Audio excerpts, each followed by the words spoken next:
उन्होंने निवेदन किया, महाराज अर्जी लगानी। हरप्रीत जी, उनका नाम हरप्रीत है। हाँ, और आपको हम बढ़िया बात बताएं, उन्होंने अर्जी लगाई, हमने अपनी कलम उठाई, पर्चा बनाया। तो हमने पूछा, बताओ भाई किस लिए आए हैं? बोले महाराज जी आप तो सब जानते हैं, आप बताइए। अरे हमने कहा नहीं नहीं बालाजी सब जानते हैं, भाई आप क्या पूछने आए हैं बताओ।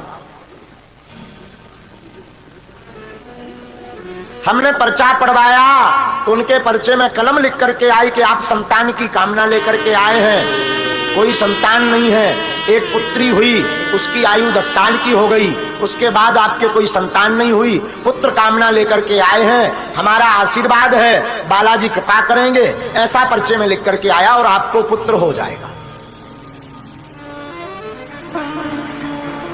लोग जो 10-12 लोग बैठे थे वो भी खुश भये, उन्होंने भी ताली बजाई। लेकिन घटना क्या घटी कि वो हाथ जोड़कर खड़े नहीं भये, एकदम तबाक करके, जैसे गुस्सा में कोई होता ना आरोप लगाने वाला व्यक्ति, तो वो एकदम ऐसे खड़े भये, दोनों हाथ रख के ऐसी उंगली दिखा करके। आज भी हमें वो रिएक्शन ध्यान है उनका, वो कथा अगर सुन रहे होंगे, बड़ी शर्मिंदगी महसूस, वर्तमान में तो कनाडा में है वो, तो वो ऐसी उंगली करके बता रहे थे, महाराज तुम नहीं जानते कुछ, पक्के ढोंगी हो। उनके बात हमें पसीना आ गया कि हे भगवान 4 साल होगा अर्जी लगाऊ लगाऊ, आज का होगा, उल्टी कलम हो गई का। बोले महाराज आपने आशीर्वाद तो दे दिया कि जाओ पुत्र होगा, पर अब खाक पुत्र होगा। अभी 4 माह पहले हमने अपनी धर्म पत्नी का गर्भाशय का ऑपरेशन करवा दिया, कैंसर हो गया था। अगर तुम जानते होते तो ये पता नहीं लगा लेते कि गर्भाशय ही नहीं है, अब क्या खाक पुत्र होगा। बात सही थी, हमें भी पसीना आ गया। हमने भी गुरुजी की तरफ देखी कि तुम जब इतना बता सकते तो जो ना बता देते।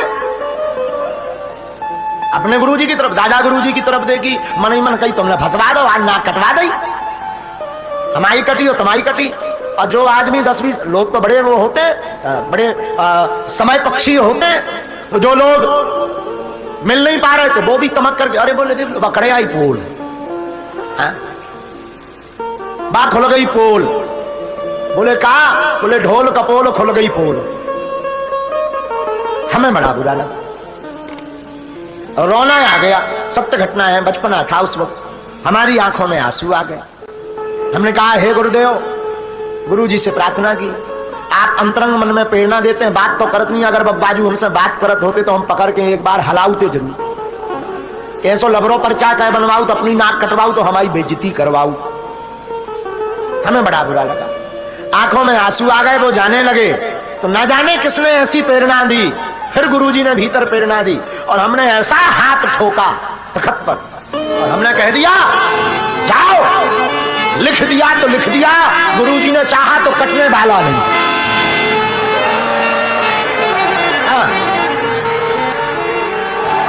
लोगों को लगा कि भावावेश में कह दिया, झूठ कह दिया, पकड़े तो ये गई हैं, इन्होंने झूठ कह दिया, तो अपनी अपनी बातें बनाते रह गए।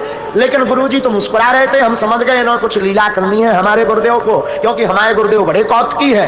भैया घटना ये घटी कि हमें अब रातों भर नींद न आए, लगे हम माला जपवे कि गुरुजी हमसे गलती का हो गई। आपने उसकी डिटेल बताई पर जो कहीं नहीं बताया हुआ कि गर्भाशय नहीं है। गुरुजी 4-5 दिन बाद हमारे रात्रि काल मन भाव में प्रकट भय, बोले बेटा ये भी हनुमान जी की लीला है। और भैया क्या बता रहे, वो आज भी जिंदा है। ये चर्चा हमने केशव जी को भी बताई थी, सरदार जी की, दिल्ली के सरदार की का। हाँ आपको आज भी वो जिंदा है भैया। 4 महीने बाद सापत्नीक वो आश्रम आए और गांव के बाहर से दंड भरते हुए आए और आए और रोने लगे। तो हमने कहा सरदार जी भाई आप क्यों रो रहे हैं, कैसे आए, हमने तो आपको देखा है, आप पहले भी आए थे। अरे बोले महाराज अब हमारी भूल को क्षमा करो, हमसे बड़ा अपराध हो गया, हम समझ नहीं पाए, हमें मारो, हमें गाली बको, आप हमें खड़ाऊ मारो, अरे हमें मार भी डालो, तब भी ये अपराध हटने वाला नहीं। हमने कहा भला भैया हुआ क्या? बोले महाराज हम आश्चर्य में हैं, हमारी धर्मपत्नी गर्भवती हो गई। घटना ये घटी, 9 माह बाद उनके घर पर पुत्र प्रकट भया। वो बालक आज भी जिंदा है।